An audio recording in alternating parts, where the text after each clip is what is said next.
This is Sophie Aldred with The Legend of the Traveling TARDIS.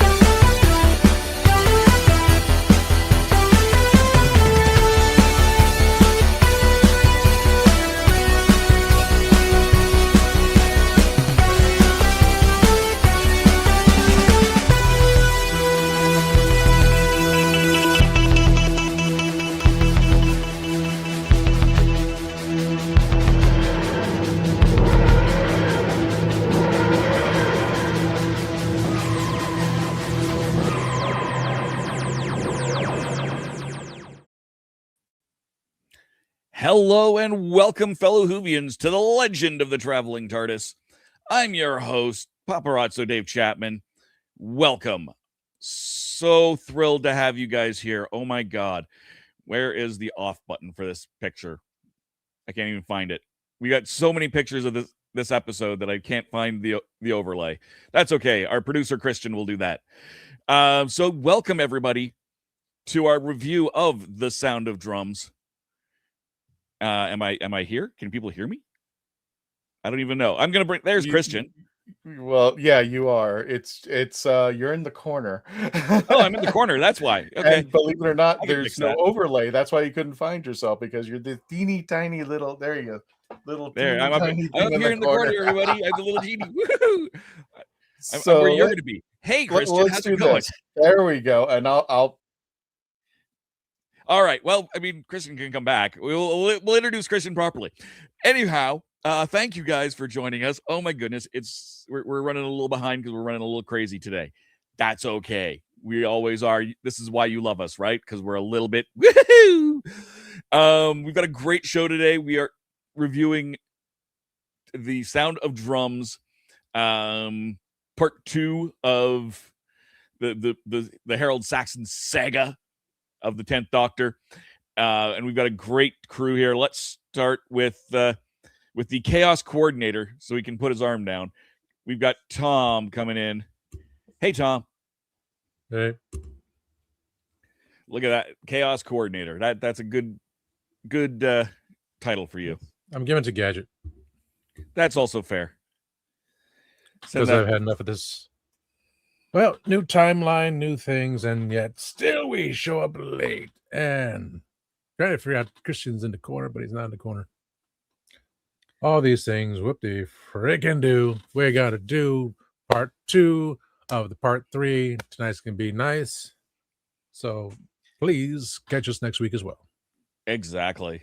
And next up, we've got from the TARDIS Archives, Michelle. Hello. Welcome back. How you doing? I'm doing good. Great to be here. Fun episode. Can't wait to talk about it. Excellent. And coming all the way from the other side of the pond, I think I'm going to use the right one of the 2 different versions of his camera that I got coming up. Candyman, I assume this is the correct version of you. Maybe? We can't hear you. We can't. Nope. No, we're gonna bring the other one in here for a second. Can we hear you on this? Can you hear me on this one here? Yes. Yeah, we can hear you on your phone. Yeah. This is crazy. We got an echo. Yeah, we got an echo. So my phone works fine on. Oh man, this is crazy. That's okay. What you can always fix it during the news segment. We'll have that going, and then we can see if we can figure out what's going on for you. Meanwhile, we've got our producer. Oh, who had the Danhausen? Who was that? Who was the last person you just had up there? You had a where is that last comment? Roger. That's the one I want. Oh, it is Roger. That I love the profile picture there for Roger. That's great. Yep, Danhausen. I am a Fanhausen. It is true. I'm for those who are not wrestling fans, you're missing out when it comes to Danhausen. He is a comic gold. That being said, we'll stop talking about that. Hey, Billy, bring in our producer, Christian. Christian, how you doing? Oh my gosh. It's not an episode unless something goes completely bizarrely wrong. Hey Billy, go ahead and everybody say hi to Billy from the Kitchen Killers. We have a wonderful episode, and you can check it out either here at the Traveling TARDIS or over on his page at the Kitchen Killers, where we had the Voodoo Chef on. And I was going to play the commercial, but we'll do it during the commercial. So yeah, but I do have a banner up here on the barbecue sauce side.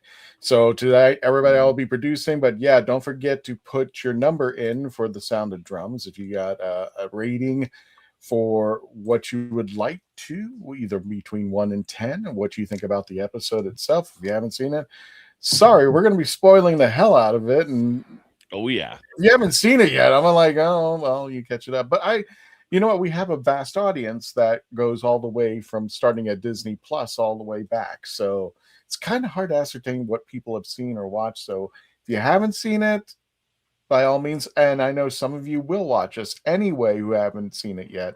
So that's cool. By the way, don't forget to subscribe, like, and share our show. Help us support the algorithm. Help us support, because we are growing. And no, I'm going to make that part of the news. So I will talk about that later. Excellent. So go ahead and put me in the corner. All right, here we're gonna if you can actually do it. Yeah. We're gonna bring Mark back in and see if his mic is working. He's on mute right now, but let's just see if it's working. Nope, not working. Instacam. Yeah, exactly. But we'll go to someone who is working, and that is Sean from Our Philosophy Is. How you doing, my friend? I'm doing well. I'm really hyped. This episode is really great. I'm doing fine. What's with the robotic voice? Do I still have a robotic voice?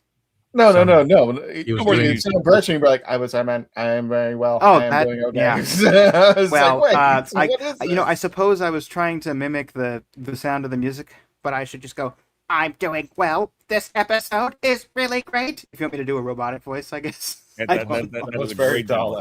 No, Sean did it perfectly with the beat of 4. It was. Yeah, you were doing well on the first go around. Christian doesn't know. I just have to impersonate all the monsters and Murray Gold's score. That's what I'll do.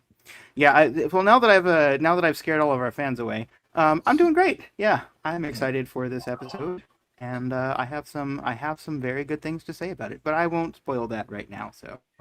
Excellent. Yeah, Chris doesn't want to get cursed by Danhausen at the Backlash event in Tampa on May 9th. There's a not that we need to hype but let's take the WWE.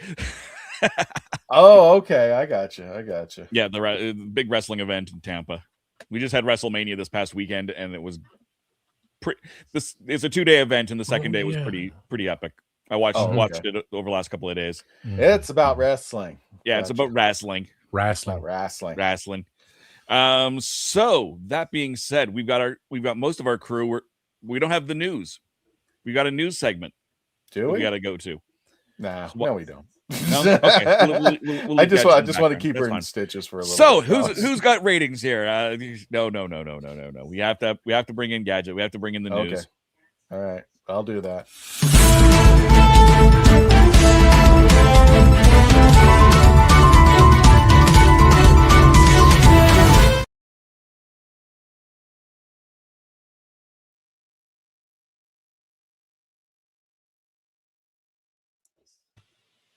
Oh, okay.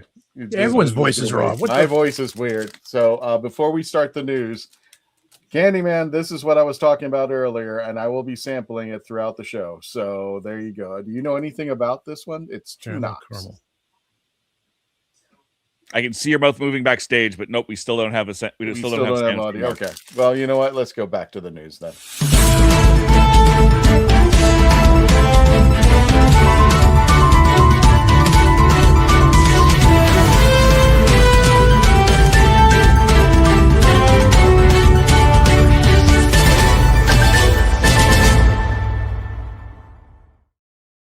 Oy vey. All right, fine. You can have Gadget with her mic muted at this time. Well, sorry. Don't. I know someone's I wasn't trying sure. to make sure it's a smooth news thing. Yeah. So I'm going to go through it very fast right now because thanks to StreamYard, we have to have it in a second window. And being with my learning disability dyslexia, I usually have both windows open so I can see myself and everything, so I don't stumble on words and all that. So we're going to start with the birth. Well, actually, I'm going to start with the sad news because, as you all know, Elizabeth's anniversary of her passing was on April 19th, and we all miss her and everything. The sweetest person going, and I'm hoping like you guys give well wishes to Sadie on her mom's anniversary of her passing. And if you know anybody that has cancer or any type of illness or anything, please check in on them, donate to their causes. If they say, please donate to help find a freaking cure and everything, because cancer takes away too many people in our lives and stuff. And we desperately need a cure because we lost a good woman to it and everything. But she held on because I have a firm belief, because like my aunt that raised me and a few of my relatives, if you're around children, if you're around happiness, and if you're around kindness, you can live longer and everything. And I think that's what it was. Sarah Jane's adventures kept her going and everything, because we lost a good soul. And to Sadie, big air hugs, because your mom was great and everything. But let's get into the happy birthdays. As you know, we had our live last week with Janet, and we announced, and it was the funniest thing, that we were celebrating Peter's birthday. He turned 75 on the 13th of April, and it's always a controversy because everyone keeps messing up his last name, so I'm not going to do that and everything. I met him at New York Comic-Con. Sweetest guy, too, and everything. Funny as hell. And we wish Peter a happy birthday, as well as our threesome. Oh, my God. We have Camille again, David, and Eric with the same birthday. Hey now. You know? Yep. Hey our threesome. And it's two guys in a circle. Yeah. It's basically now I have an image. Thank you, Gadget. Amazing. I have an image. Guitar stays in the Hey, when Thank you you, let yeah. my real personality come out, here we go, and everything. That's why That's we the have name of the Gadget movie Pendragon that's After coming out on Dark. these Wait till two. Gadget Pendragon After Dark. With Eric watching. Camille, David, and Eric all celebrate the same birthday within a few years of each other, because Camille is 61 years old, David is 55 years old, and Eric is 70 years old. But yeah, all three of them in a Doctor Who lore share the same birthday. That is pretty cool and stuff and everything. So we have wonderful, wonderful people celebrating. Now, here's something to celebrate, though, for our fans. As you know, we've heard there's been the alleged problems at Disney. They let go of a few people and stuff in their distribution center and everything. So there's been a lot of situations. Where's the land between the war and the sea going to land, right? But good news for those in the UK, you guys can actually get at hmv.com the Steel Book limited edition book, as well as the others. Even eBay has a copy of the regular Blu-ray DVD, but it's only UK release. So it's probably the PAL version and not the NTC. Trying to remember the letters correctly. Thank you, dyslexia, and everything, to make, because it won't be playing unless you have an all-region player if you do purchase this DVD and on that. But you can also on Amazon and else find even on Spotify the Barclays theme and everything from the CD as well, because Amazon only had one copy left and I couldn't get that one. But CDs can be universal played and everything if you still have that media outlet, because most people do go to digital, and but this is something to collect right now while we're waiting out in this wilderness years, as well as we're going to work on Big Finish, because coming up in the rest of April, we have a bunch of Big Finish titles that are coming out, and May is going to be dropping a bunch of even better ones. But right now, if you want to pick up for the April releases that are coming soon, you have Unit Eras, Hostile Universe, Zygon Sentry Transformation. And then for May, let's see what they got coming up. If you want to put your pre-orders in, you have Doctor Who, the Rootons and the Sontarans rendition. If you want something with Jodie's Doctor, you have Doctor Who, the 13th Doctor Adventures, Elgius, if I'm saying it right. And if you're a fan of the War Doctor, you have the Fear of the Light coming out, Torchwood Farewell, Doctor Who, the Time War, Uncharted 3 branches, like with and then you have Gallifrey, the Meddling Monks, Part 2 will be coming out soon in May. So if you guys want to start putting your pre-orders in during these wilderness years and everything, But even more fun is the fact that now kids can play along because we have the new releases of the Doctor Who toys and everything, which you can put together. I think they said it's the Yeti with the 5 pieces and everything. I just want to make sure I get that right. As well as you get a Dugadoo, you get Judy. I mean, Dave would love that one and everything, but you get to put the Yeti together by each piece, and each piece is labeled in every toy. So if you get the Cybermen set, you get the Yeti head. If you have the 15th Doctor set, you get the Yeti's upper torso. 4th Doctor set, you get the Yeti legs and feet. Really interesting on that one. And then on season 7 set, you get the Yeti's right arm, but on the Weir set, you get the left arm. And you can build your figure from the 1967 Abominable Snowman story. Wait a minute, you don't even get the whole Yeti in No, one you have to buy everything to get the Yeti. It's following Hasbro with Build-A-Droid. Oh my! It's build. God. Yeah. So Paragon's doing the same thing. Yes. It's not for kids. These are for the adults. That's He's awful. too busy swapping heads with everybody. Yeah. But there's even cooler news, because I don't know if you guys have the pictures ready and everything, but Nashuti became a doctor for real. He was at the University of Glasgow, Scotland, awarded an honorary doctorate at the university. It's a ceremony scheduled for June of this year. I think it says June 17, 2026, and he's in recognition for his outstanding contributions to the arts, notably his roles in Sex Education, which he's technically with my 12th removed cousin, Asa, and everything. Asa Butterfield, Barbie, and the 15th Doctor, Doctor Who. Context, it says he's just being honored alongside including journalist Sarah Smith as part of the university's 575th anniversary celebrations. Congratulations, Shooty, because this is really cool, and I love how they had his he was posed next to the Gallifrey sign, which is pretty interesting. So, but we do have one bit of news I was leaving for last, because depending on your political viewpoints, and Legend of Traveling TARDIS, we do speak our minds, we do whatever, but we also do try to respect the fact of the climate that we are living in right now, because many of us are from different generations and everything. There is 2 Doctor Who alumnus, especially our birthday boy, David, and we also have Jodie, going to be starring in White Rabbit, Red Rabbit. And your best bet is to Google it and look it up, but it is confirmed that it's an experimental play, which a different star appears at each performance, encountering the script for the first time with no rehearsal, which is a very interesting concept to be improvising, which is more fun because that's what I do with the news. I improvise. And I also check my sources too. Will be returning to the West End in its 15th anniversary year with a stellar lineup of actors, including, like I said, David and Jodie, as well as the play being written by Nassim Soleimanpour. And it will include David Harewood, has been confirmed, Joe Joyner on Aimsum Chaudhry, and let's see, Luke Thompson. And these are all the actors that will be portraying characters in this on different times of the months and everything. And further casting will be announced. The tickets go on sale pretty soon. You can click the link in the Radio Times article. But as far as I'm telling you right now, you take your own opinion, read it for yourself, because of the climate that we're in right now. This hits too close to home. But otherwise, there's really no other news, because, like I said, we found out that the distribution center of Disney has been having a situation and everything. So there might be a little more delay with Land and Sea, but if you can get to the UK or eBay or even Amazon UK or regular Amazon, you could try to get a copy before they sell out.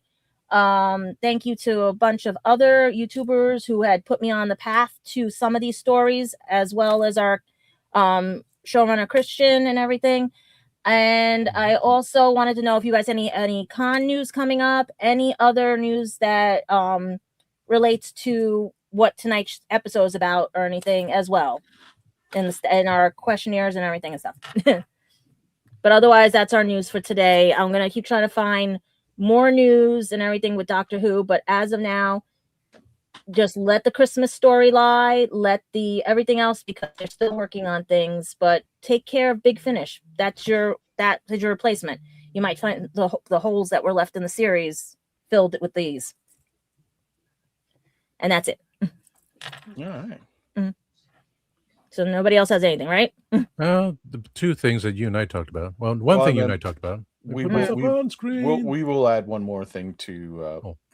Yeah. Bag off.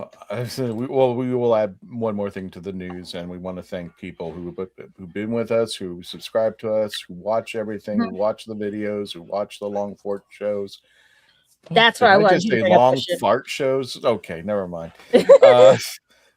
3.5 million views. Thank you all. I'm glad you're watching. I'm glad you're keeping your eyes open and just supporting us. And I'm hoping you're enjoying everything that you appreciate and come down to, that we work hard for you every week. All the shorts that come out almost on a daily basis. Please, right now, if you haven't had a chance, please like, share, subscribe. Definitely hit that subscribe button. If you're new to us, help us get the algorithms going. We are a Central Florida based location, but all of our friends are all over the place. New York, Canada. It took me New York, a minute Canada, to think about Florida, Canada. Virginia. Yep. New York, Canada, Florida, Virginia. I'm trying to think of who else. The UK. I don't know if I can remember right now. The North UK, Carolina. United States, Canada, Mexico, Panama, and wherever Tom is this week. So thank you for subscribing. Thank you for watching. We really appreciate that. And if anything else, why my brain is so fried right now? Anything else, Dave, before I go ahead and close up the news? No, nothing I can think of. Anything, Tom? Yes, for the character options figures. So it's because our U.S. viewers are watching this. The last figure the character options released was with Teague, Janet Fielding, and the dog. It was not available in the United States. They said they held some on the side, but it has sold out. You're gonna be stuck on eBay. So with this new set, we are not sure yet if they're going to have a U.S. distributor like they did for the monster. I forgot about that part. The sign up. I gave you guys the link. I don't know if you guys have it ready and everything, but there is a link that you can sign up for news on this set and everything through Doctor Who, and hopefully maybe the rest of the stuff will come because of the tariffs and everything. But right now, just enjoy what you can get because this world is Yeah. And like here, relax. Yeah. The world's a vampire. All right. Then that's the news. Dave, if you're cool with it, I'll go ahead and close up the Who News. It's good, yeah, because we don't have anything else because it's the wilderness years.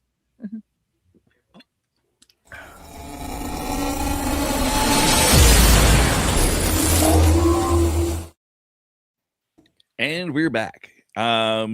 First thing I want to do is say, hey, Mark, can we hear you yet? Can you hear me? We can hear you. Yay! Excellent. Yay! Yay! So welcome back, everybody. Mark is back. We could hear him. We couldn't, if you're just joining us, we couldn't hear Mark Robinson. But, we can now. Now let's see if we can get Christian out of here. Yeah, there we go. Go away. It all progresses nicely, doesn't it? There we go. We'll put Christian in the corner. I'm in the corner. I love my logo. I love standing by my logo right here. Nobody puts Christian in a corner. Oh, I did. did. They do now. I don't know why my camera's not showing, but I'm here. Excellent. I'm glad you're here. I don't know why your camera's not showing either. It's not. Yeah, that's weird. And then Rev turns his off instantly. What are we doing? It's going to be one of those days. Roger, did you curse us? Yes. Gadget, can you move to your Actually, right no. It could be the Scorpio thing in me because we manipulate electronics when there's a little upset and everything. So sorry about that, guys. I've actually burned out watches when I got mad and everything. Gadget, can you move I don't wear them. just a little bit. Just a little bit to your right, Gadget. Huh? Can you move just a hair to your right? There you go. Perfect. Yeah. There we go. Now we can see you on the mobile version. Now we can those see who are you watching on on the regular version. There's two versions of this show. We saw your right eye and right nostril during the news. Sorry, yeah. No, there's a Scorpion thing where if you get a little upset, you can burn out electronics or anything. That's why I don't wear watches and everything around, especially everything, Oh, no, Jim. Oh, Jim. Dave, should I talk a little bit more narrowly so they can hear me on mobile version? Yes. Talk a little bit more to the center of your screen. Okay, there you go. Sean, I hope there that we helps. go. Yeah, okay. Yes, helps greatly. Thank you. I appreciate that. Appreciate that work. And Michelle, we can't see you, but if you could move just a little bit to your left. Don't worry. I'm doing There we go. My left, your other left. Yeah, your other left. Exactly. Okay, Exactly. okay. Yeah, the other. Perfect. Yeah. Perfect. That's okay. Yes, that's it. I That's put it on, right there. That's on makeup for this. So did I. All right, so let's get to the sound of drums. We've got the sound of microphones echoing. We've got the sound of microphones from everybody. We've got 4 million views before San Diego Comic-Con. This is a thing that can happen. So by all means, please, if you haven't watched some of our old episodes, watch some of our old episodes. Get in there. This episode is part 2 of 3. Watch the first part a couple of weeks ago. You know, there's all sorts of fun stuff. But that being said, we are talking the sound of drums, part 2 of 3 in the Harold Saxon saga, which is a great storyline in all things considered. I wasn't around for part 1, so I don't know what everyone thought of that. That's okay. Because we're only looking at part 2. Let's start off with getting some numbers here. Let's start with are you there? Tom, are you still there? Or did you step away? Tom stepped away. I think Michelle, what do you give for 1 to 10 tortoises? I will give it an 8. All right. Everybody's just going to be an avatar at this moment. Yeah, exactly. We are moving into Avatar land. Mark, what about you? What do you give Sound of Drums? I'm going to give it a 7.49. 7.5? No, 49. 49. All right. And Gadget, what about you? What do you give this episode? Well, I remember from years ago, it was the same thing, pieces and everything. I gave it about an 8 because after what I saw, what happens in everything, it's just, yeah. Back then it would have been a 9, but now it's an 8. Yeah. All right. Mm-hmm. And Sean, what about you? Oh, we got Tom's back. Okay, Sean, what are you giving it? I'm going to give it a 5.9. Just kidding. Reverse that. 9.5. 9.5. All right. We got some high numbers going here. And what? Oh my god. Tom, give us a number for crying out loud. We'll give it 11. What? An what 11. Tom gives it an 11 out of 10. All right. He likes Can we do 11s? No. No, but we might as well. Can we go one step beyond? No? Sure. That's Why not? another show. No, don't. Just keep going. All right. Good grief. Let me get him out. And Christian, we want to get you in here too. What do you give it? I'm going to give it a solid 8.7. 8.7. 8.7. No, Sean. No. Bad. It's the new thing. It's not the new thing. It's not. Take it back. Take it back. Oh god, now we got a dog taking over Tom's camera. And Michelle's back. It's McGruff. Yeah, I adjusted something on a setting. Who knows? And he's taking a bite out of crime. It's McGuff for us Americans. It's just, Tom, are you just going through your backlog of stuff and just putting it on camera every now and then? Yes. I'm McGruff the crime dog. Anyway, bite out of crime. Anyway, back to normalcy, yeah. Let's start at the bottom, which is not that low, really. Mark, you commercials 7.49. Before we get to your review, though, let's go to a commercial break. Uh-huh. And when we come back, we'll get to our reviews of The Sound of Drums, starting with Mark's. Don't forget to like and subscribe, and stay tuned for The Legend of the Traveling TARDIS.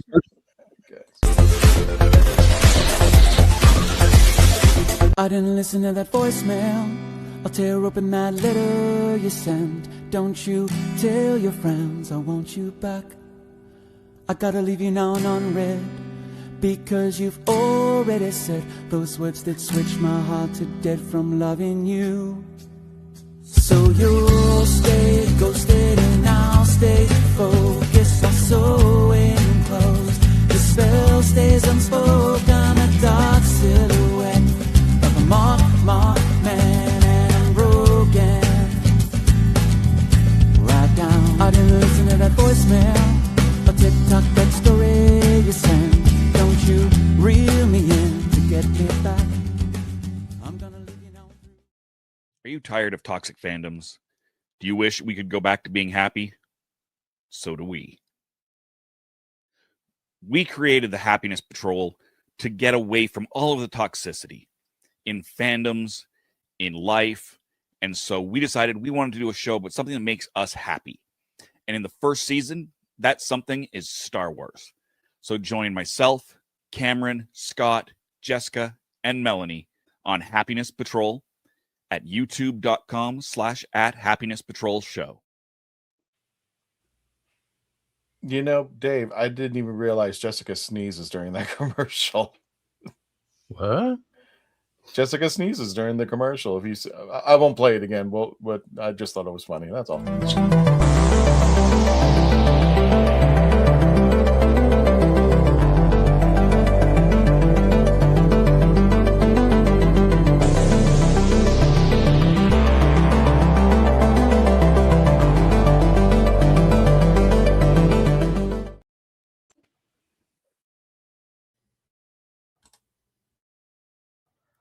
I'm author Mark Muncy. And I'm author Erica Lance. And this is Eerie Travels.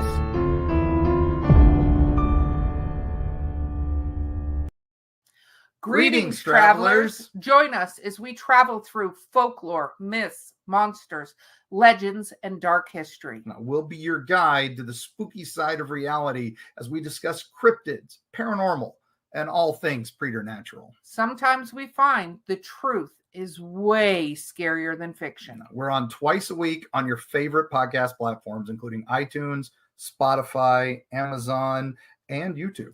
We have amazing guests from all of the areas of the strange and unusual, including witnesses, investigators, and more. Yeah, with Erica's curiosity and ridiculous array of pop culture and true crime knowledge. And Mark's decades of experience diving into folklore and the legends with the truth that's behind them. Yeah, so join us, travelers, as we take you to the edge of reality, and we'll see you on the other side. So what's your favorite Western? Is it this one or maybe one of these? Is it a revisionist Western, an anti-Western, or maybe it's an all-time classic? Whether your favorite Western is in black and white, vibrant Technicolor, a spaghetti Western, a neo-Western, a comedy, or maybe it's only really Western in spirit. Whatever it is, this is the podcast dedicated to determining the top 100 Westerns of all time. Every second Monday on YouTube, Spotify, and Apple Podcasts. It's Horses on Film. What are you doing, Mark? What is that all about? I forgot I had it. It was in one of my backup sound builders. And Right. it was if you know what Devil's End is, it's actually from the .2 Devil's End place where I went to in Auburn. Oh, okay. They had the Devil's End episode with the temporal BBC Free TV temporal vote. And since we're having electrical faults all over the place, well, this was quite funky. Sorry. No, you're fine. Have you ever had this before? Yeah, I love it. Is it good? Okay, I'm gonna try it during the show. So they're quite light, but not quite like light. Okay. Yeah, it's chewy, light, and chocolatey is the best way to describe it. Okay. I'll tell you what. Let's go ahead and wrap this up, and let's bring Dave back in to host the show. This is Sophie Aldred with the Legend of the Traveling TARDIS. Guys, Are we back? Are we back to the show? Sorry. Well, welcome back, everybody. No, just kidding here. Okay, goodbye. Bye. Kristen, no. Now I'm back. Hi. Hi. Who's high? Yeah, Oh, these things are individually high wrapped. was yesterday. Today's the 21st. It is 421. It does not count. Yeah, today's the day where we go, Well, hello, no, everyone hello. had it yesterday, and they still have the munchies because it takes a while to come through the system. So that's what they're doing.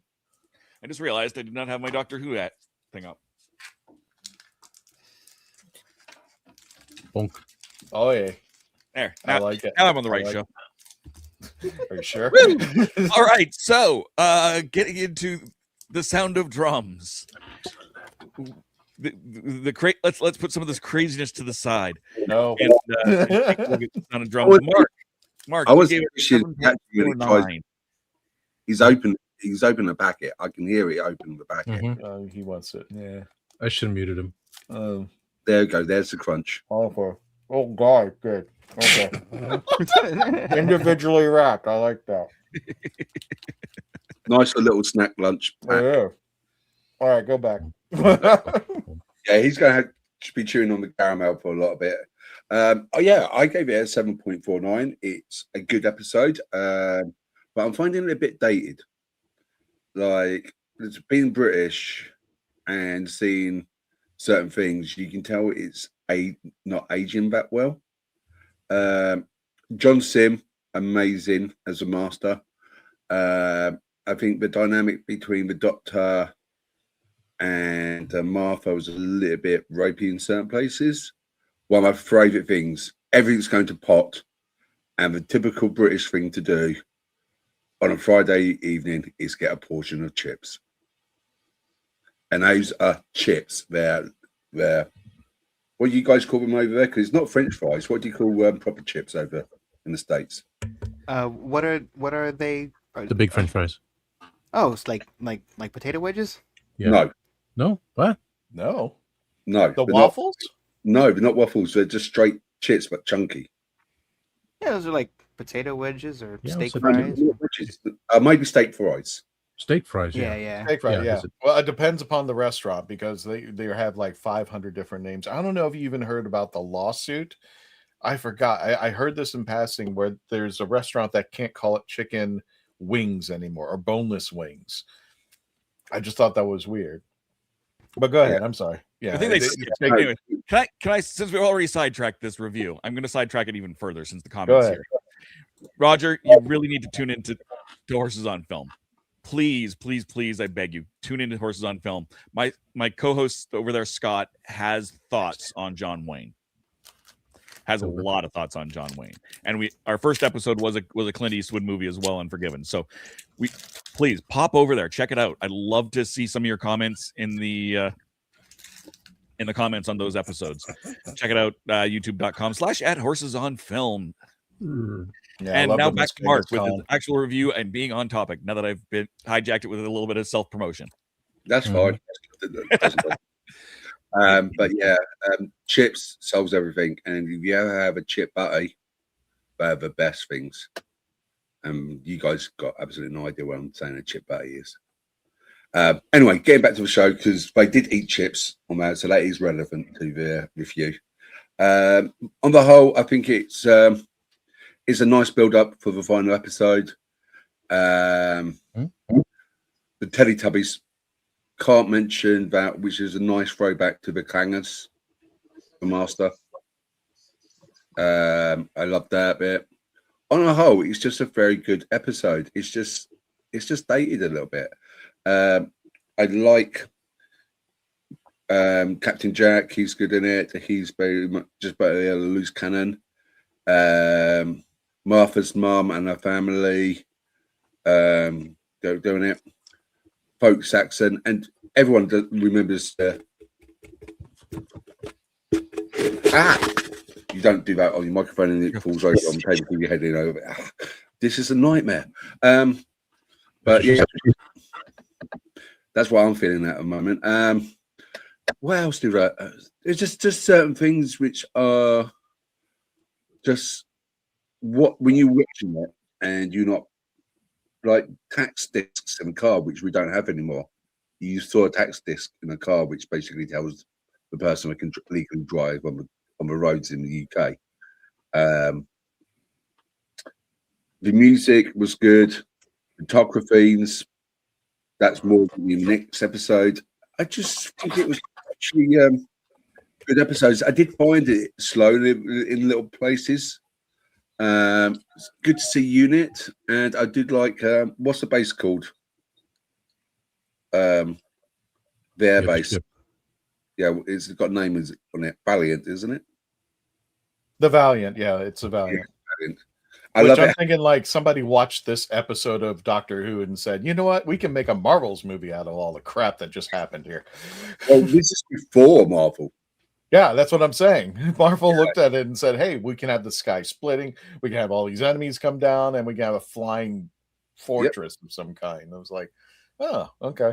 Somebody was watching this. And if you notice that the Valiant is in A shape as well, which is basically a traditional thing for aircrafts from the World War II, where they had it in an A shape, so they can fly off in each different direction because of the drag. But yeah, there's certain bits I like, and there's certain bits which just went, maybe you could update it a little bit. I love the grittiness of it. I love the scenes. Some of the scenes are just not like Disney Doctor Who, where it's all nice and perfect. It's like what London really looks like when they park the car, get rid of car in a little subway. Yeah, I think it's a good episode. I just think it's just dating itself. And I mean, is it fair to give it that? Because now we're what? How old is this episode? I mean, like what? At least 10 more. When did it come out? Was it 2000? What did it come out? 2000. This British on June 23rd, 2007. Okay, year out. So almost 20 years of this episode. Jeez. Louise. We were just talking earlier about when we posted the tribute to Sarah Jane Smith to Liz Sladen. She's been gone for 15 years. And I'm like, holy cow! Nobody could could wrap their head around it. And so it's like a classic Who, New Who, and everything that came about it. It's been so long ago. Talking 60 years, we're now talking 20 for classic New Who in some cases. So, or 20 plus. So, we get all getting old. Oh, well, you speak for yourself. I'm going to be young forever. Getting old Sunday, put it that way. Okay, Alpharetta. But yeah, that's my refuse. All right, no, that's fair. I would say it's given that it's 20 years old. I think it hasn't aged poorly. It just hasn't aged, necessarily well. It was of its time. I mean, it's the same thing with Doctor Who. I mean, like black and white, wibbly wobbly sets. I could see why somebody who is growing up today watching the series, when you see green screen and CGI versus something that they had to do on a shoestring college budget, it's really, really hard. Remember, the tech's not even up to speed 20 years ago, which it is now. Yeah. So but when you see like movies with like old phones and stuff like that, because if the tech's dated, it's not the actual storylines dated. It's just the props they're using or the scenery or certain just tiny bits. It's not like it's like how it is in the 70s of Doctor Who, where you see the bubble wrap and you see all the stuff. Okay, and the sets are wobbling. It's a lot better than that, but it was just little tiny bits you see in the scene. Like, we don't have those anymore. Oh, yeah. What is that sort of phone? I haven't seen that phone for 30 years. You know what I mean? And there's that sort of thing which sort of make it dated. If they did it like if it was like a set in the Vikings or set periodically where they haven't got all that may age better than something which is set in modern 2007 to rewatch it in 2026. Does that make sense? Yeah. So with that, Michelle. Yes. You gave it a little bit higher than that. You gave it an 8. I gave it an 8. And again, it starts off good. starts off very strong, but I think one of the reasons why I'm knocking it down a little bit is very typical RTD, where it's a very strong beginning, but near the end, middle to the end, you see him losing steam. And then it becomes very chaotic. And again, it's one of those things where I'm just going to go back where I believe in allowing stories giving him time to breathe. And this is another one where, again, if you just slowed it down just a wee bit and let the story play out and let the characters play out, then it would have been a much better piece. While still good, entertaining episode, there are just these flaws, again, where he's got too much ideas going at once. And if we just slowed down a little bit, would have made the ending a little bit more, compelling. So that's mine, and also I think Simm. This is my first time seeing Simm as the Master, and he really does a good job between playing the serious and the madman. And I was really, because I've always heard mixed things about Simm's Master, and I was actually very impressed by his Master.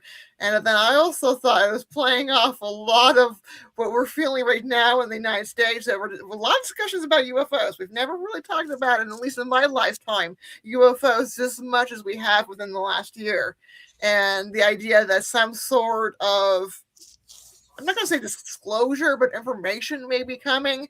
And then we're having this whole episode with Bryn in the United States and who's going to be the one to announce it, and then having these aliens appearing. I just kind of felt very prescient, and it's one of those things where you're looking at the episode a little bit more differently, especially when we're maybe seeing it playing out in your real life. But I'm excited to see how it all ends next week.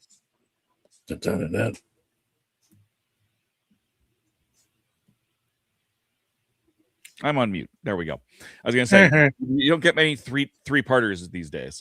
No, and I think maybe Doctor Who should do it more, because again, it allows the story to come out, but then also at the same time is where the one problem is that you see RTD going, oh, I have 3 episodes, so I can just jam even more into it. No, let the story play out. Yeah. That's fair. And Murray Gold soundtrack, and this was fantastic.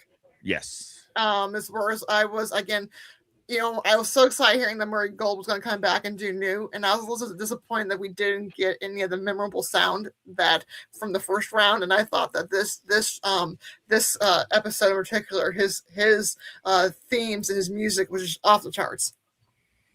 Excellent. And as he, almost always is, but yeah, you gotta love Murray Gold. Music off the charts. I see what you did there. Yeah, that's why I was disappointed a little bit when he came back. I was wanting some really good song, and I felt like he just didn't have it this time. That was really sad because he is a phenomenal composer. It's true. I would have liked to have seen Agyeman come back for another Doctor, just to see what he could have done with another stretch, even if it was with Murray Gold. The two of them together would have been an interesting collaboration. But Gadget, are you back? Yeah, I'm around. Excellent. You also gave it an 8.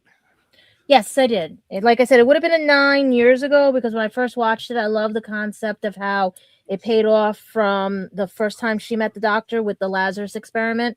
And meaning that's that part of it, how little tidbits from this showed up in those episodes, especially the Saxon ring, especially other types of situations and everything, and how it just went all over the place and everything. But mostly the thing was how I liked the Looney Tune episode of this, because who puts dynamite behind a TV? And you got an Easter egg with Magpie Electronics and everything, as well as the fact that Jack goes to U2, because the Doctor finally says what it's like to wear the invisible keys and everything.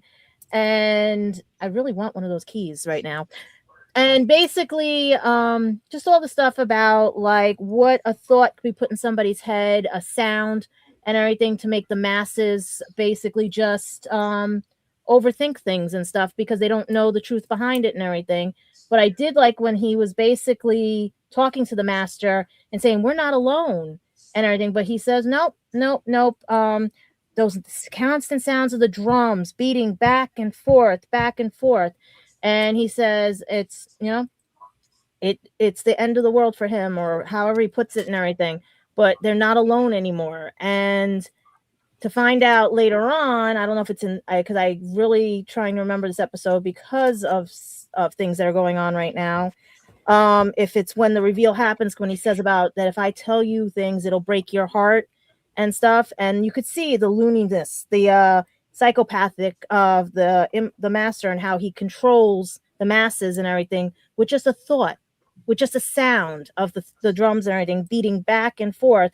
And the masses believe him because, like the doctor said, my TARDIS could only go back from the first to the last point and everything. How did he do this in 18 months? And Martha's sitting there tapping her hands like this, the same like with Jack and everything. And they're like, what's that? What's that? You know, someone put a thought through, and the masses believed it. And then now you have them being hunted down. You have them being this way because he controls the narrative. He's been controlling the storyline and everything. And the people that know the truth and everything are being hunted down and then turned into old people because of everything. But Martha has to escape just to save them all. But it also shows her that if he's not good, it's time for a backbone. It's time to stand up for things. I'll be back and stuff, because she saw her family being taken. She saw all this stuff, the house exploding, spoilers, because like I said, this is a Looney Tunes episode to me right now after rewatching it, because it's like Wile E. Coyote and the Roadrunner. All right. But to put thought in someone's head and they run with it without any proof. Yeah. That's what I got mostly from this, and the fact that the doctor woke up to say, it's like when someone has a one-sided, and when I felt bad for Martha then, because she does love him, and you see it there when he gets old and everything and stuff, but she has to do what she has to do to save them all. Yep. Mm-hmm. It's definitely some good points. Mm-hmm. Yes. When someone can control the narrative by one thought, by one misinformation, by one thing, it controls how the outcome comes out. Mm-hmm. And time for Martha, she stood up for herself and everybody else there to go save the doctor. Mm. Mm-hmm. Mm-hmm. And it's always interesting to see. You don't often get the doctor getting saved. Mm-hmm. So it's kind of a nice change to the dynamic a little bit. And the way with the spoiler with Torchwood, how the doctor was ready to kill Jack and everything, but he said, we did it in honor of you, because you are our truth, you are our light, you are the person that saves, you know, and everything, only to have it. But I really want one of those keys he made. I really want one now, and I really want one. I have a question. So when the doctor caused the downfall of the previous prime minister, did he accidentally cause the election of Saxon? That's the other thing I was trying to figure out, because I wanted to go back and look. Yeah, because British politics, America, we're set years, and he says, after he brought down Harriet Jones, Harriet Jones, and it's like, wait a minute, does that set up a vacuum? And so does the doctor accidentally cause by collapse of the government and causing Saxon being brought in when he does?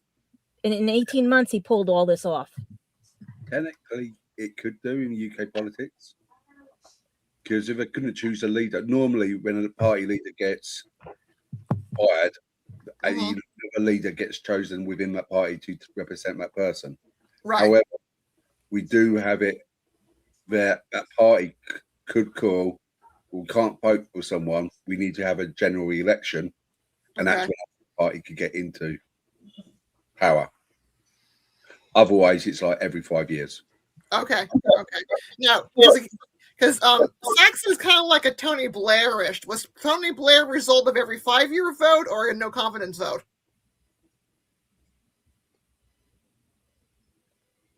It was a 5-year vote with Blair. Okay, just wondering. Yeah, just wondering. Yeah, he didn't get voted out by party. He was the other party still there. And I think that was a coalition between the Conservatives and another party. Just another Shoot, buddy. I don't care about that. Sorry. All good, all good. No, that's a valid question and valid answer. Let's see who we got next here. Up in the corner there, Christian. You gave it an 8.7. Yeah, I should have made a higher number so I can go last. I should rate everything higher than 11. I should rate everything 10 so I can be the last. Wouldn't be last at that point this time. But Christian, before you say your review, how much did you rate that chocolate bar? This I would say. I would rate this an 8.7. It wasn't disappointing. It was really good. Actually, I hate this. I don't want to say it in this light, but Dave, you have those bars, those coffee bars. Coffee those crisp, are yeah, the coffee crisp, and they're kind of the same thing. They're kind of the same thing, but this one, the coffee bars, I like Dave's better. But this is a close second. This is really good. So I really liked it, and hopefully when I go back to Epcot and go into the UK pavilion, I'll be buying more stuff. 8.7. I think one of the things that drove me nuts about this was, what is it? Where is he? I'm trying to find it. No, not that one. I'm here. No, Gollum Doctor. That just drove me insane.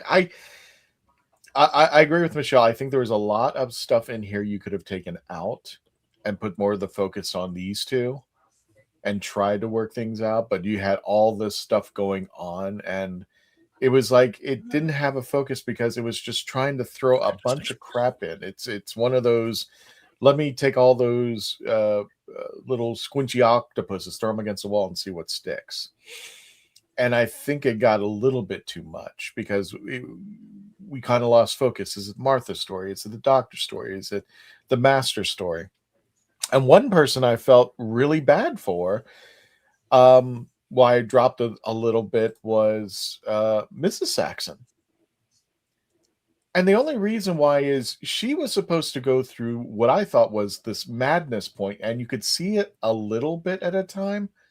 But I think they should have focused on her to the point where why she ends up, well, I don't want to say the ending, and why she ends up the way she does. So there was almost an arc with her, but it didn't focus. I think we should have seen her start her decline. She's just with the Master and having a great time and dancing around. And it just feels like that she's just not her own character. She is just a lackey of the Master, as opposed to this is the Master's wife. We're not exactly sure how she ended up being the wife or what role she plays. We know she's used because we'll find out later in the End of Time. There's a lot more story behind her. But it felt like that there was a story that was building up and then kind of got lost. This I would have focused on more. And I think it would have been a cooler thing to watch her decline and what ended up being in the next episode happening that we find out. I think she should have been the driving force of the story. And I felt like she was just kind of thrown in there at times. And I felt bad for the actress, but I'm glad they brought her back for the last episode. But I just felt that I would like her to come back for some odd reason. I think she was cool. I think they really didn't do her justice. But yeah, that was one of the negative things that I brought on. And the other thing is that Baby Master, for a better term, I guess. I wanted more focus on that. I mean, that there was a story between them, and Martha saying, are you guys brothers? And you watch too much TV. Yeah. And a lot of people, I think that was a goof, if I'm not mistaken, Tom, that a lot of people were saying that they were brothers. In fact, I think at the end of the third Doctor's time, they were supposed to be. And there was supposed to be a line at the end of this, supposed to be the Master's death and Planet on Fire, where he's begging the Fifth Doctor for help. And there was supposed to be a line that says, "Help your brother." Yeah, I think they've been trying to push that. And I do kind of like the fact that they're not related. Yeah. They don't need to be related. Yeah. The dynamic still works, even though they're not connected, which kind of puts me, I don't want to bring it up, but the Timeless Children, about the Master not wanting to be a part of the Doctor, but I think it's funny that in the TV movie he tries to absorb all the lives of the Doctor. Well, if you don't want to be a part of the Doctor, then why are you making him a part of you? It doesn't make sense, but that's for another time. But I thought there could be more dimension if we focused on younger Doctor and younger Master and how their evolution came to this fight, so that when we finally get to the big reveal at the end and the big war between them, there was more of a dynamic. Now, correct me if I'm wrong, but I don't mind the story that we got, because I liked it because it was kind of fast paced. You know, it did kind of focused on Martha a little bit, on her character. We're finally getting more of a Martha fleshing out, but I would have loved to have focused on these two and see the resolution between these 3 episodes, you know, going from from Sir Derek Jacobi's Master all the way down now to Simm's Master. And now we have that fighting verbally, and all, you know, he's caged up the Doctor, and it's like the Doctor saying, it's just the 2 of us. I wanted more of that, but that was just me. It wasn't a bad episode. I gave it an 8.7. I would just like the focus to have been on the Mrs. Saxon, who develops, and you know, we get to see the mentality of how the Master plays on people who might be kind of weak-minded, and how they could probably break their programming later on, as she does. And to see more of the backstory between the Master and the Doctor, I thought that would have been cooler, especially if he was going to talk about the temporal schism. He ran away. And that's it. Just before, I just want to say, because I'm not sure you know about the history of this actor here. Mm-hmm. Yeah, I know. Yeah, unfortunately, he passed away a while ago, didn't he? Mm-hmm. Yeah, 2018 passed away. Yeah. Basically, it was due to him taking his own life. So I know that Christian has put their messages. If you do need someone to talk to or anything like that, there are numbers you can talk to people. I'm not sure if you still got that post. We can put it at the end of the show at all. I actually do. Here it is. Oh, he found it before I did. Okay, so in the USA and Canada, 988. In the UK, Samaritans, or phone 116-123. If you feel like you're having a rough time, feel like you haven't got anyone to speak to, give these numbers a ring, and they will just listen. Okay. Does anybody know the actor who could pull him up? And if I'm not, correct me if I'm wrong. William Hughes. I pulled him up. William Hughes. Correct me if I'm wrong. Did he become a boxer? Yeah, he did. He became a boxer. He played. I've been calling affectionately Baby Master. He's the one. He's the Master, the young 8-year-old that looked at the temporal schism. And I was trying to follow to see how his career went, and I it came to a, no pun intended, but a dead end, because I did find out that he did take his own life, unfortunately, later on. I'm just like, dude, that stinks. Especially if I'm like, wouldn't it be cool if he was in the Big Finish audios when they had all the Masters and you had Kid Master show up? I thought that would have been cool. But yeah, wherever you are, man, dude, rest in peace. He also played in Torchwood in 2008 as Alex Granger in the episode Sleeper, and 2010, The Child Museum Visitor, and Vincent and the Doctor, uncredited. Okay, so he had a little bit of a career, but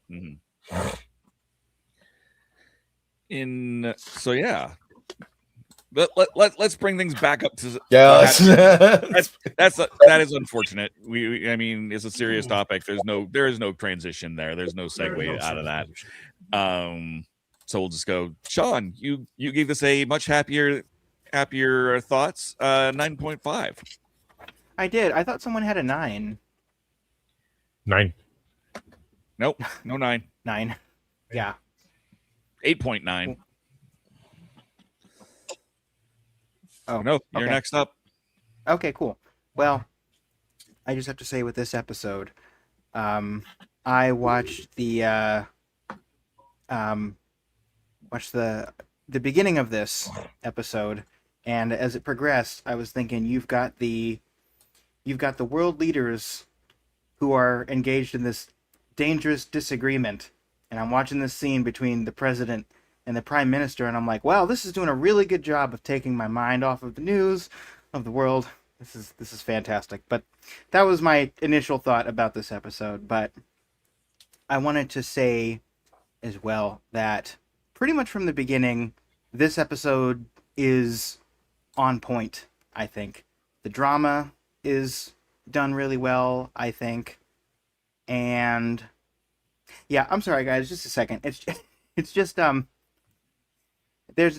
it's just like Dave said, there's not really a way to transition out of that, and I like that kind of made me sad, and I'm like not focused right now. You know what I mean? So I'm like trying to conjure up my entire review that I had sort of rehearsed, and I just was a little bit sidetracked. But yeah, I wanted to echo what you guys said. Sean, do you want to take a moment and we'll have Dave do his review and then we'll come back to you? Or okay. No, it's okay. I just wanted to echo what you guys said about like those numbers. I myself, I've on my channel before talked about semi-serious things or very serious things, and whenever I touch on those topics, I also mention, if you live in the US, the 988 number, 988. I have mentioned that before on my channel as well, and I just wanted to tell you guys thank you for dropping those in there, because not everyone would have thought to do that when breaching that topic. So just wanted to tell you thank you for that. But anyway, getting back to this episode. So the drama of this episode, I think, works really well. The performances are on point. Right from the beginning, they kind of toss you in the action. You've got Jack Harkness. You've got Martha, the doctor. Performances, 10 out of 10. Murray Gold's score, awesome. And I think even the effects serve the episode decently well, except for one example, which I will come back to toward the end. But right off the bat, though, it's just the drama of it all. I love pretty much everything about this drama. So you've got John Simm in this episode as the Master, and I want to touch on John Simm's performance here, because the first time I watched this, I, of course, was not a classic Doctor Who fan. I had only seen the new series, and I was just really intrigued about the fact that there was this other Time Lord, and that itself is enough of a hook. But seeing the way he's different from the Doctor, we really hadn't seen that up until this point in the new show, I think, right? We hadn't seen any other Time Lords until we got to the previous episode. Is that correct? I think so. In New Who? Yeah, we didn't. We haven't seen another Time Lord as of yet, because remember, this is part of the Time War, so we're assuming everybody on Gallifrey is gone. So right, and we'd seen flashbacks of the Time War, and we'd seen the Daleks, of course, the Doctor's enemies in the Time War, and what it had done to him. But hearing the Master talk about how he escaped and his fear, I actually now appreciate how much not only this is a hook for new fans, but having watched the classic series, I think this Master really does capture the spirit of, this is a different version of the character that you already know. Because if you watch stories like the Peladon, I think it was the Monster of Peladon was the one with the third Doctor, where you see the Doctor and the Master working together as a team, and they are friends, but yet they're still enemies. They never really go directly into either lane. They kind of stay right in that middle ground. And when the Doctor's having a conversation with the Master on the phone, and you can see both of their facial expressions changing as they learn different things about one another, it would have been really easy to just have John Simm just be a madman. And I have seen people, I think unintentionally, characterize his performance that way, although I still think it is unfair, because yes, he is putting on that persona, but that's part of how he's tormenting the Doctor. You can tell the Doctor is still getting to him a little bit though, and John Simm's Master is, of course, getting to the Doctor. But you get the sense that they are friends that have sort of fallen away. That when they speak to each other, they're not really focused on anyone else in the room. They do both see themselves superior in a different way. The Doctor wants to help people who he sees as being less clever than him. The Master wants to, of course, take advantage and roll over those people, but they are sort of two sides of the same coin, almost. But you get that otherworldly sense from both of him. And just giving credit to John Simm, mastering and matching the same energy that David Tennant is bringing in the other direction. I mean, it's hard to believe, honestly, that this is only his second episode on the screen, because it's like you believe that the two of these guys have a far-spanning relationship. And even, as was pointed out, him watching Teletubbies and being amused by them, and the way he's dancing around to music, just there's aspects of the classic and the new, and I don't really understand, having watched this again, why people don't view John Simm's master as a logical conclusion of what came before and the style of the new show. I mean, even down to him being on the phone and saying, "Run, Doctor." Like, the first time he said that, I was like, okay, that's Roger Delgado right there. Clearly channeling Roger Delgado. And then when he comes back and he says, "I said, run, Doctor," then I'm seeing the fifth Doctor's master when he's like, die, Doctor. So I just think he just hit it out of the park with that one. And then the ending of the episode. You know, to contrast this a little bit with the Disney era, when we got to the end of the first season on Disney Plus, not giving it away or anything, but when we got to the first season in that finale, in the penultimate episode before the finale, you guys probably remember, things got so big at the beginning of the last episode, because the penultimate episode had set it up in such a way where it's like, oh, how is he going to come back from this? But then the finale of season 1 on Disney, things got so dire, so many things got destroyed that you're like, okay, obviously all of this is going to be undone. And it just took you out of it, I think. This is not that. This is the master destroying 1/10 of the population. That's something that you could see sticking. Now, with hindsight, with what we know with how the show goes, they would probably never do that, unfortunately. I don't know that any of the showrunners would have the guts to do that. Well, I probably shouldn't say that, because Flux. I'm still not happy about that. But, you know, I don't I wasn't going to say anything. Go ahead. Well, yeah. Well, no showrunner has the guts to do that and then not ignore it. But anyway, I'm not throwing shade here. I'm let's be positive today. I will. So go ahead. Yeah. Christian will be my attack dog. But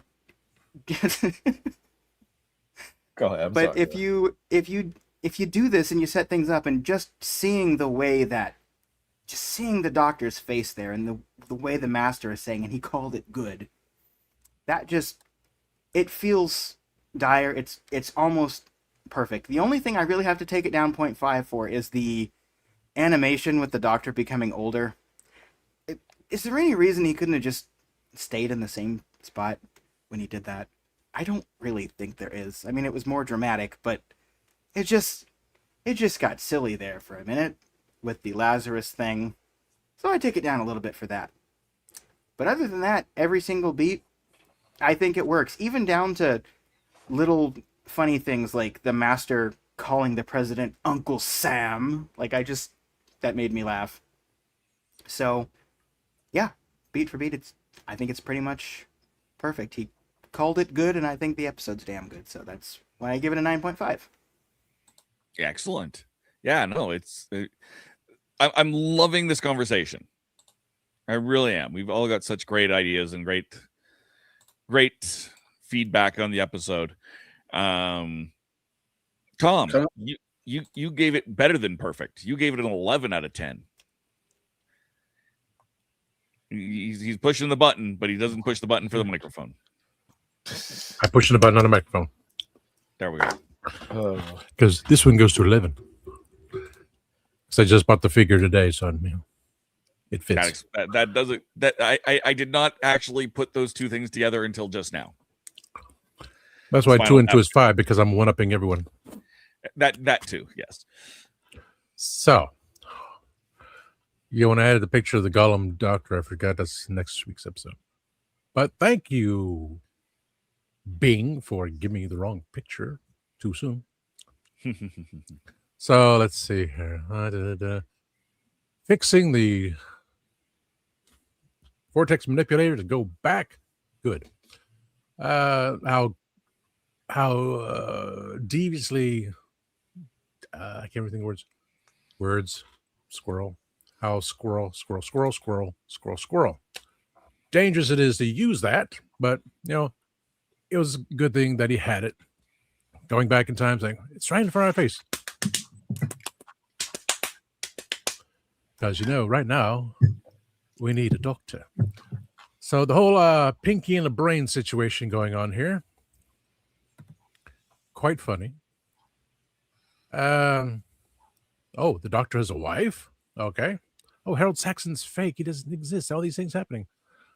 Was it Mr. Saxon was an anagram for Master 6 at the time. We're not counting Big Finish into continuity. I normally do, but that's the whole reason of Mr. Saxon. Mr. Saxon comes out Master 6, anagram-wise. The fact that he's quite mad, going from the nice old man trying to take care of everyone to becoming a freaking psychopath, which we have seen with Alex McQueen in Big Finish with the previous master around the 6th, 7th time for the Doctors. 6th, 7th Doctor. But on screen, we have the president in control of UNIT. Quite interesting. The filter. Yeah, that is interesting, actually, to tell you the truth, why the president's running UNIT. I'm like, okay, I thought that was a UK thing. Well, in times of now, I would not doubt it would happen again, but I'm not going there. Because that just popped in my head. Because you said it. You made me think of that. Also, just real fast, Tom, if anybody in the chats wants to, can anybody verify if that website still works? votesaxon.co.uk. I'm curious if that website still works. I'm just curious. Anybody wants to jump over, especially in the chats, if anybody can verify that. Go ahead, Tom. I'm sorry. That's probably like the Ghostbusters phone number. After all these years, it doesn't work anymore. Let's see here. Or the Pinky and the Brain website that went to phone number that went to an adult web number. Mm-hmm. That too. Okay. Off. Oh, they not bright. I hate off. Shut up, Pinky. Anyway, off. What are they doing with whipped cream? I don't get it. Off. Go ahead, Tom. Bring it back. I'm just saying the whipped cream, bright. Let's see. It's like I just said the big dynamite thing. Wah wah. When they get into the car, they have the camera in the cars. You can see how the image is different because that's the technology they had. They use a different camera, but still brings back to my thought of the side thing when John says, David. He goes, what? John goes, I got cake. Woo. Good times. The arguments with Martha, because at the time I was like, shut up. These are my family. You screw things up, Doctor. It's because of you, Saxon became prime minister, and the world, all the UK and the world is all screwed up, and now 1/10 of the population is being killed off. Toclafane over the glove itself. Decisions that I'm thinking of myself. Let's see. The what kind of a syndrome? When the captive falls for her captor. The whole thing with Stockholm Saxon's syndrome. wife. Stockholm syndrome. Yes. Yeah. Words. I always said squirrel syndrome because I can't remember. But yet, for someone with like ADHD, and that's what these things are anymore. Because even at this time, people are saying we want things fast. We want the answers now. We don't have any pure exposition, like classic Who. Everything has to be fast paced and the imagery and this and that. All these, deaths and ideas of aliens coming. Is like, well, does that really? Well, I'm not saying it because I'm not going to bring forth that prophecy yet with aliens and such, even though it's going to. But very fast paced, everything else, and the key is like, you think you can fool another time or whatever that? Yeah, you can fool other people, but it's the master. the one segment I did forget about was the creation of the laser screwdrivers. Oh, that's why he got old. Because, and say, oh, memory lane. Remember Lazarus? All the technology, and say, oh, there's the hand. Because the hand was left in the TARDIS because it was in the last episode. So yeah, memory lane there. The memory lane of the Teletubbies, because I did write a story. If you go at a teaspoon and an open mind on the interweb, you'll look up me, because I wrote a story a long time ago called Doctor Who Meets Teletubbies.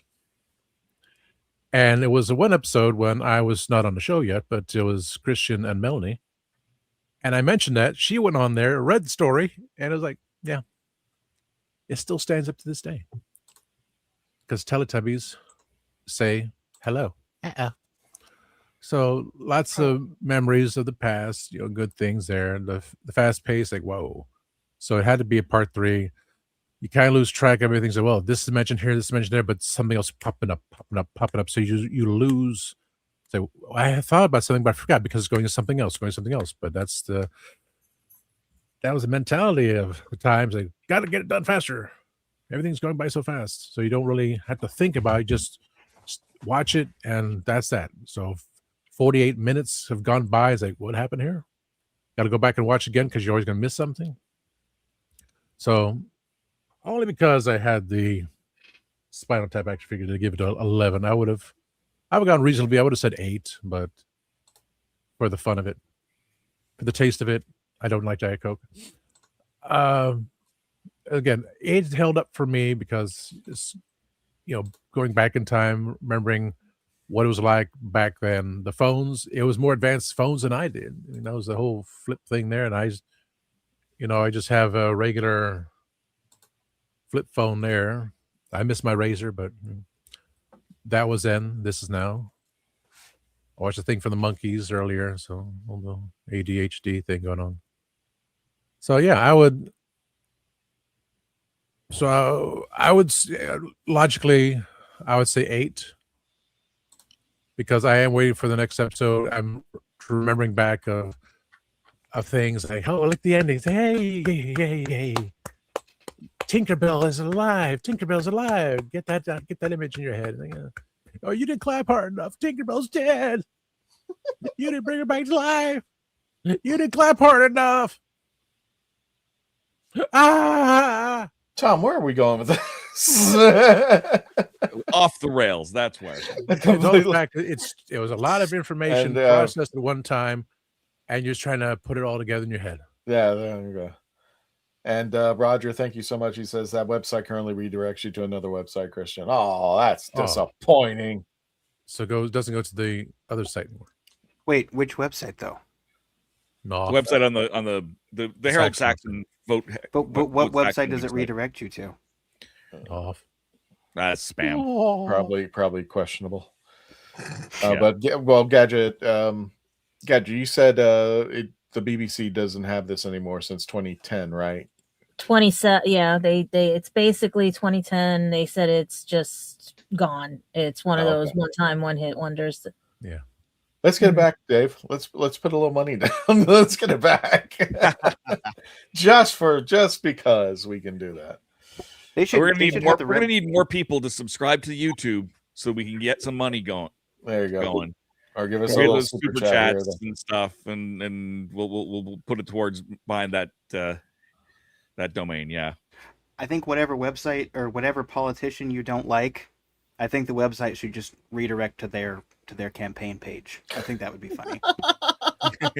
If you don't like the other guy, who's the other guy is supposed to be for? The Doctor Who website will redirect to that person's campaign page, I guess. Gotcha. Roger, I'm with you. I love Coke Zero, especially what people have called restaurant Coke Zero. And believe it or not, there is a legitimate difference from buying the Coke inside the store. I looked at this really weird documentary. If you go to a restaurant, it's put in a container, it's kept cool, and supposedly it really enhances the flavor, whereas opposed to if you buy it in the store and get a can of Coke Zero, there's a big difference. And I was like, yeah, there is a little nugget of truth to that. Just don't get new Coke. Wait a minute, Christian. Did you say documentary? I saw so yeah, it's one of those things. Your thumb's scrolling through the internet, and there was somebody who said that actually restaurants have in their processes of two things. One, they have it refrigerated, and two, something about the metal is supposed to enhance the flavor. Are you talking about the fountain, or are you talking about the bottle?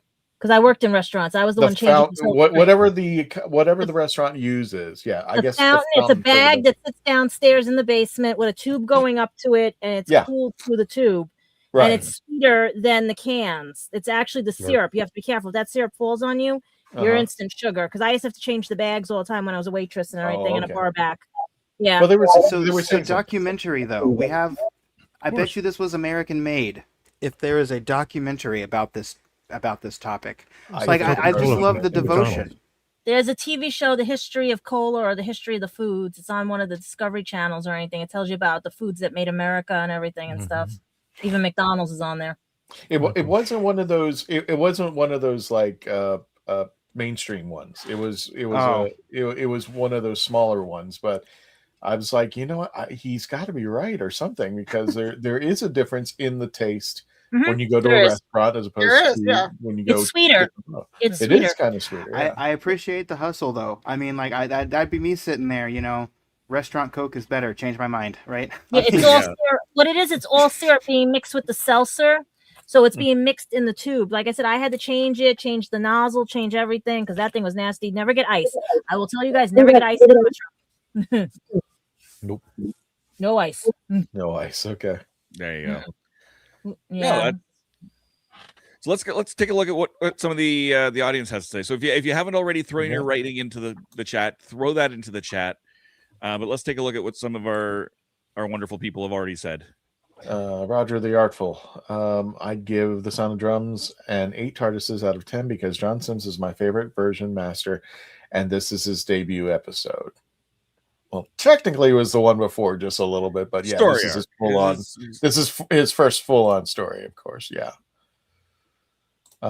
He continues. I'm not sure if this was the episode the 10th Doctor told Martha about Jack being the face of Bo towards the end. No, it's the next episode. Wait, what? Just kidding. Spoilers. Don't make me play that clip again. Spoilers. Jim B66. I give it a 9.5. I don't remember it. It's been a long time since I've seen it, but we'll give it a high score. Okay, Jim. That's the way to be. Yeah, I don't remember it all, but yeah, it's great. So, Jim, we love you. That's nostalgia in a nutshell. I just thought I thought that was an interesting rating there. This is me in a nutshell. Very epic 2814. Hi, it's a pretty good episode, but in my opinion, it falls a little bit short of Utopia. So I'm assuming Epic is saying Utopia was a better episode than this one. I tend to agree because Utopia was a little more focused. Because this one was kind of a cluster for me. I mean, there was just way too many things going on. And I know what Russell TD was trying to do. He was trying to, put so much in there. But again, I felt like it was just like throwing things at the wall, trying to see what sticks. And that whole thing about Gollum Doctor didn't appeal to me at all. I says, why would you even do that? You can just strap the Doctor in and force him to watch the Earth get destroyed. Isn't that enough? You don't have to turn him into Gollum and all that. So... And I didn't really. That was a weird part about. I won't go because we'll talk about the ending next time. Yeah. We have a question from Billy. He says, "Has the Master had her day where they have totally befuddled the Doctor?" I don't know. I think there's almost every time. Almost every time, I think the Master has befuddled the Doctor at least a little bit. But I think the biggest one would probably be 13th Doctor with with Sasha's hidden. Yeah, hidden that is master, true. Spy Master. Yeah. He That was so great, wasn't it? It really was. Should I say Spy Master? And I went, oh! I literally gasped. Yeah. Is that what you mean by befuddled? Like kind of fooled, or do you mean like bested? Yes. I would say fooled, but okay. Yeah. No. Yeah, and I love that his name was O because that's what people always say. Oh. And Roger continues, I definitely enjoyed the drama of this episode, and more spoiler alert, the Time Lords eventually. I'll take that down. I'll take that down there. This one, I'm going to answer Roger. Has anyone seen the AI generated Doctor Who trailer for next year here on YouTube with Billy Piper and a boy? I have. It's really actually good for AI generated, but I'm one of the AI generated. I don't know if you ever saw the Trailer Park one, which I fell in love with. I thought it was hysterical. It was just really bizarre. Where it's basically the Doctor. What was it that I can't remember the song, but it was like Trailer Park TARDIS or something like that. A guy found it. Oh, what was it called? The Trailer Park one, or the Billy Piper. I just found it and sent it to you. You said I've seen it a million times. Yeah. It's really fun. The song's kind of catchy too. So, is it like an AI generated song, or is it just like sampled from another piece? Probably AI generated song and AI generated, but it's so funny. Yes, because basically it's just taking all the characters and revamping them for a more southern appeal. Like they live in a trailer park. It's just like okay. The best way to describe it is like My Name Is Earl with Doctor Who. Yes. Yeah. That is a good one. I'm Joe Dirt. Roger, you also have the YouTube gift feature, both for the regular and the mobile version of The Legend YouTube channel, and then there are Patreon and Ko-fi. We haven't explored either one of those yet, but we'll look into it. Yeah.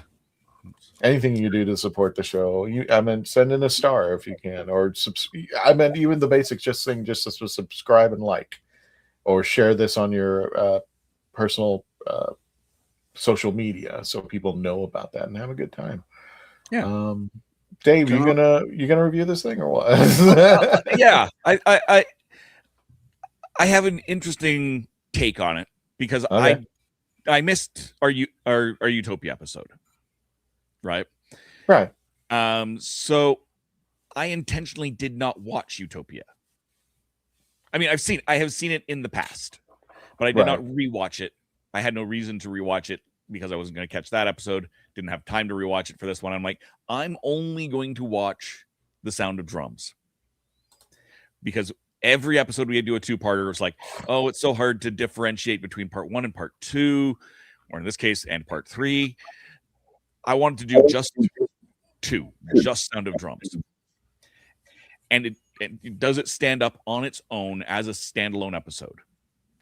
No, it really doesn't. No, it doesn't. It and it's not supposed to. Let's be clear. It was never intended to be a standalone episode. But so I ended up giving it a 7, but that is explicitly as a standalone episode. Whoa. The whole saga, the whole story arc, I'd probably give a 9.5. It is a fabulous story arc. But as we said, there's so much going on in this episode. It's a very fast-paced episode with lots of just random what the hell moments.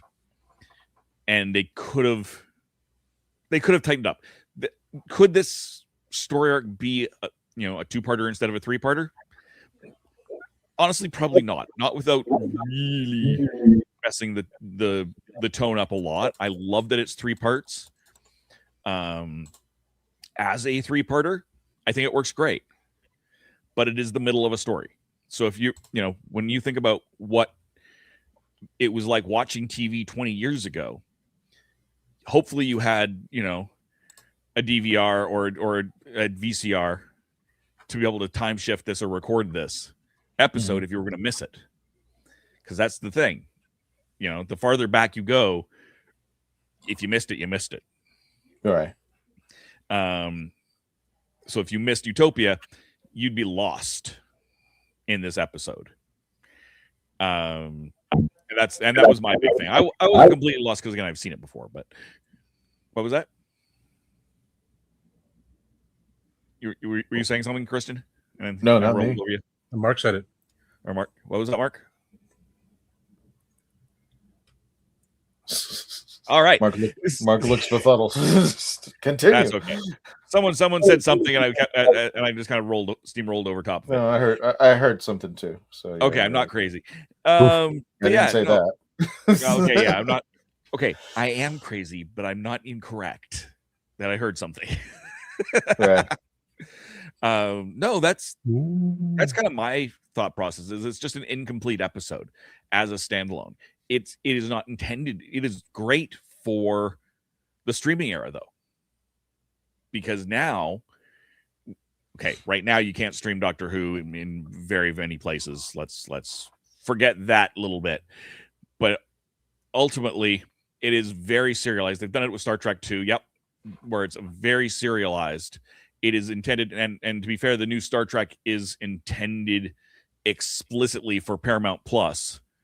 It's not intended for broadcast television, whereas, and the current Doctor Who has not been designed for broadcast television in the same way that it would have been 20 years ago. Because most of the world is going to be streaming it. But we're still on terrestrial TV in the UK, so it's a little bit different in that. But Star Trek definitely is gotten extremely serialized before the streaming era, because people sit down and binge it. They go in, they watch all the episodes in the season all at one time. It's one of the reasons I love being on The Legend of the Traveling TARDIS. It gives me a reason when Doctor Who is running to make sure I'm watching it every week and get that weekly experience rather than the binge experience, because they are not the same. And this episode is really unique. This story arc is really unique in New Who, because it is 3 episodes, and it is such a tight story arc. Whereas some of the 2-parters you can watch separately. There are 2-parters that stand alone as one or the other. I'm not remembering one off the top of my head, but it is certainly a thing. No, that's kind of my take on it. It's just that it's not a good standalone. I agree. The Lazarus bit, the aging doctor, the Gollum doctor, that's a little bit why. I definitely would have liked to have seen more of Mrs. Saxon.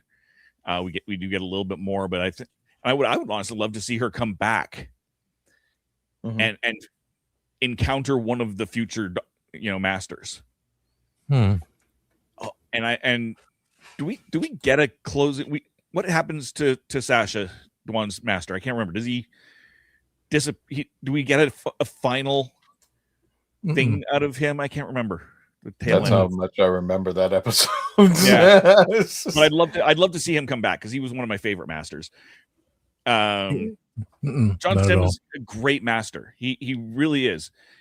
Surprisingly, he's only come back. I suppose not surprising, because he is a reasonably high profile person, or has been. He only came back for one big finish, and that was masterful. And that's the one to come to. Yeah. Yep. And that's all the masters. All the masters up to that point. We're in that, and I have not heard it. I'd love to someday go in and review that, because that's a unique project for sure.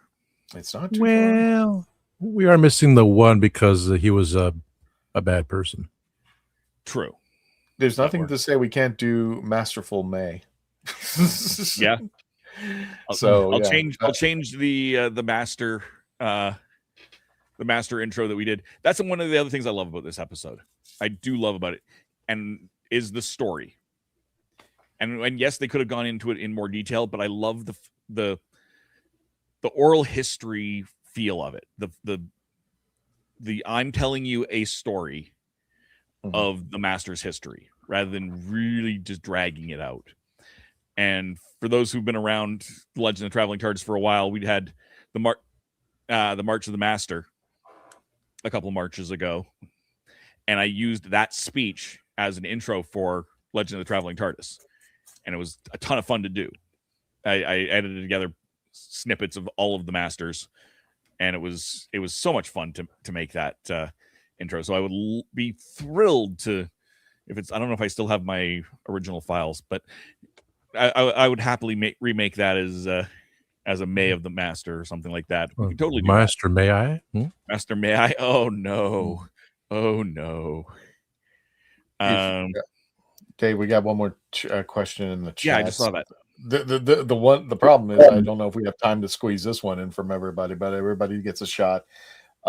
Is Doctor Who becoming more for older audiences than for younger ones? And yes and no. Yeah, you go first, Christian. I want. Well, I don't. That's a whole episode, actually. To tell you the truth, it's a whole episode. It really is. Let's really be honest on that one. I meant the quick version. Hard to say, because when I was a kid, I watched it on PBS, and I thought Doctor Who was more mature than a lot of the stuff that I was watching when it came to like Wonder Woman and Transformers and all those shows that were coming out in the 70s and 80s. You know, Doctor Who was, for me, one of those shows. This is why I don't understand, especially when it comes to like Disney Plus, because when it came to Doctor Who, it didn't dumb down. It was very mature, and a lot of my friends were watching this. And remember, this is classic Who, which is more, I feel, that was more for like a, what do they call it? The teen novels, the adult teen. That's like the word I'm looking. YA, yeah, the young adult. I always thought, I always thought that it's for kids who wanted to be more a little bit cerebral. I'm not bashing kids who watched the other stuff. I'm just saying this one more kind of, there was more in depth to it.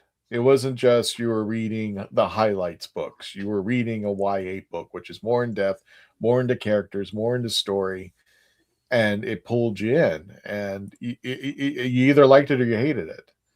And Doctor Who's not for everyone, but I did feel that it has a. But I felt that for all British shows. Red Dwarf is a sci-fi comedy, but to me, it's way more cerebral than Friends. Way more cerebral than Cheers. You know, there's a lot more to it. So when it hits the punchline, that punchline goes off. With American TV, it's more slapstick, it's more quick comedy, it's more to get a quick laugh. To me, when it comes to UK TV, like Monty Python, Dave Allen, Benny Hill, all that, there's a little bit of, of quick humor. But for some of the jokes that they had, they stretch it out a little bit. So when you get to the payoff, you are laughing your rear end harder than you would with a joke on Friends. Yeah. Weenus or whatever they were coming up with, or was it turn left or whatever, go left or something like that. Some of the quicker stuff to get a quick laugh. So in my opinion, that I think it's not just, I think it's about the audiences, how they want to take in their to consume it. If they're willing to sit there and enjoy what's being told in a British way, they're going to get a lot more out of it than they would do with an American TV. Yeah. I always thought Classic Who was a little bit more geared towards the smarter kids in the room. There you go. Thank you. Ooh, shots fired. Exactly. No, and both is okay. And both is okay. But, right. We're not saying one is versus the other, but I think there definitely is a difference in how people, British and America, and also the age time period wrote for children or for adults. And I was, we're talking about, the Challenger last week, and I was listening to high school children in the 80s being interviewed, and how they talked was completely different than today's teenagers. Yeah, and I think that's the big thing is it's not just slang. There was a speech pattern, a cadence that was different. Yeah, exactly. I don't think it's. I think. Go ahead, Sean. Oh, never mind, Dave. Go ahead. I'm so sorry. No, go ahead, Sean. No, you were totally saying something. I thought that's all you were going to say. You can go ahead. Sean, okay. Go. What if I don't want to? If I don't want to, Dad? No, I'm just kidding. I was just gonna say, pre-Disney, I think it's getting to the point where it's for an older audience because obviously, I think with them not making it available on streaming anywhere, which was not a good idea with the new Disney deal, I think older audiences are definitely watching pre-Disney Doctor Who more. But I think with new Doctor Who on Disney and onward, I think they're clearly aiming younger, especially with the CBB show coming up. But I think they're trying to get at least middle schoolers probably to watch Doctor Who. But I think like the fandom that's consuming 2005 to 2022 Doctor Who, I think that fandom is aging. Yeah, I think that's kind of what I was going for. Was going to say was I don't know that Doctor Who is becoming more for older audiences so much as the audience that's there is getting older, and so when they did, and then they went into the Disney Plus era with Shooty with the intention to gear it towards a new audience. They wanted to draw in a younger audience. Whether that. I mean, we know it also pushed away some of the older audience who didn't like what they did with it. You get that with every Doctor. It whether it's brought in a younger demographic is a whole it remains to be seen, really. Because it did do very well in those younger demographics overall. So whether those same demographics will carry on with Doctor Who as we get into, our 16th Doctor, I guess we'll have to wait and see where it lands. But it's definitely less that the show is getting for an older or a younger audience, for that matter, other than the CBBS animated one for toddlers. I think it is definitely the audience is aging, not so much the show is getting for an older audience. See, I disagree with that, Dave. Taking my nephew for example, my nephew's turned 13 and he completely does not like the new Doctor Who show. He prefers going back and watch, I've said this many times on TV, he prefers going back to watch David Tennant's era when he was like 5 and 6. Now he's about 13. What sort of age demographic are you looking at? Are you talking about 13-year-olds still watching Doctor Who for Disney, or are you thinking that they're more going back to 7, 8-year-olds? I think it was they were aiming for younger teens. So what they were going for. Fall into that category, and he does not like the new Doctor Who. What Disney put out. Well, the new Disney Doctor. Yeah. And I know a lot of the young people that I was interacting with when that came out were very positive towards it. So, I mean, just like everything else, we aren't always going to agree. Kids aren't always going to agree. They're not all going to love the same things or hate all the same things. Exactly. Which is why I'm kind of like, it remains to be seen how well that, if you want to call it an experiment, worked. We'll have to wait and see what are the numbers looking like when we come back to Doctor Who with the 16th Doctor. What is, and the approach that they take to that Doctor when they get there. However it does, the people who commentate online, if they like the show, it'll be doing great, best it's ever been. If they don't like it, terrible, end of everything. So probably. and we haven't really discussed this. Roger put a point up about the CBBS animated one, not knowing how we're going to review each episode. From my understanding of how the series is going to be structured, I don't think we can review all of them. It would take us over a year, because I think there's something like 60 15-minute episodes or something ridiculous like that. It's a lot of short episodes. So I think we're gonna have to do, we'll have to see what the release schedule is on it and decide what we're gonna do, if we're gonna look at it at all. Because I mean, again, it is designed for toddlers, and I don't know if you can tell from the look of us, none of us are toddlers. It is infinitely not the maturity level of a toddler. True. Well, here's the thing. They had Sarah Jane Smith Adventures, which was made for the younger audience. It was more geared for a younger group. And that was a lot of people liked it. So anyway, we do got to wrap it up, folks, there. So Dave, take it away. Get us out of here. All right. So let's really quick, where can we find people? Tom, where can we find you? Here. You can find me here. And with soon here.